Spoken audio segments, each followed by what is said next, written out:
Bapak-bapak. Selamat malam, Selamat malam. Mas Radi dan Baik. juga Pak Sugiat. Siap. Saya ke Pak Giat dulu. Pak Giat, ini kan ada lebih dari 44.000 ya yang diseleksi dari yang akhirnya jadi 19.000. Nah, ada 7 diantaranya dari KKB.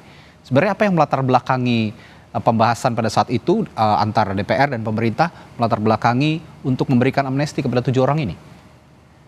Ya, yang pertama bahwa yang 7 ini masih usulan dari salah satu anggota DPR RI yang kebetulan Komisi 13.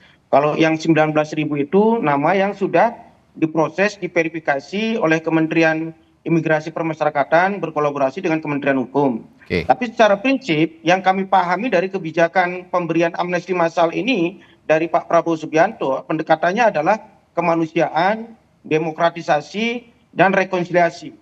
Tadi sudah dikatakan bahwa ketika kemarin rapat kerja dengan Kementerian Hukum yang juga dilanjutkan dengan Kementerian Imigrasi dan Permasyarakatan, kalau pendekatannya adalah kemanusiaan, kategorinya adalah misalnya warga binaan yang berusia 70 tahun misalnya.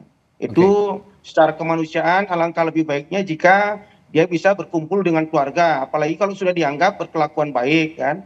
Terus pendekatan kemanusiaan ada juga yang warga binaan yang bertahun-tahun mengalami sakit akut misalnya, dirawat terus di lapas atau di rutan, itu alangkah baiknya jika misalnya dia di rumah dirawat oleh keluarganya dan bisa berpeluang untuk sehat kan. Terkait dengan pendekatan demokrasi yang disampaikan oleh Kementerian Imigrasi dan Permasyarakatan sekaligus Kementerian Hukum kemarin misalnya adalah kasus yang terlibat dengan Undang-Undang ITE kan, itu juga akan diberikan amnesti kan.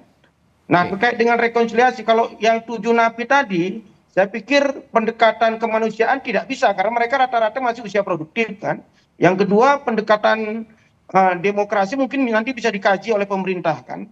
Atau pendekatan rekonsiliasi. Kalau pendekatan rekonsiliasi, saya pikir ini yang menjadi kewenangan otoritas karena pasti pemerintah yang punya data fakta di lapangan bagaimana situasi kondisi di Papua, apakah usulan 7 napi KKB ini bisa dilakukan dengan pendekatan rekonsiliasi. Kalau rekonsiliasi kan harus ada komunikasi, bukan hanya dengan 7 KKB ini, tapi juga dengan pimpinan-pimpinan KKB di Papua.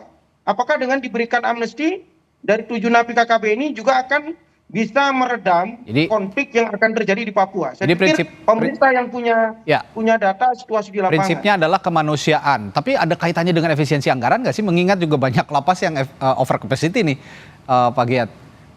Oh tidak, saya melihat semangat yang disampaikan oleh Pak Prabowo Subianto ketika kebijakan pemberian amnesti ini tidak ada penjelasan dari Kementerian Imigrasi dan Permasyarakatan, tidak ada juga penjelasan dari Kementerian Hukum yang juga dari Pak Presiden bahwa dalam konteks efisiensi, tapi lebih diutamakan dalam konteks adalah kemanusiaan, demokrasi dan rekonsiliasi.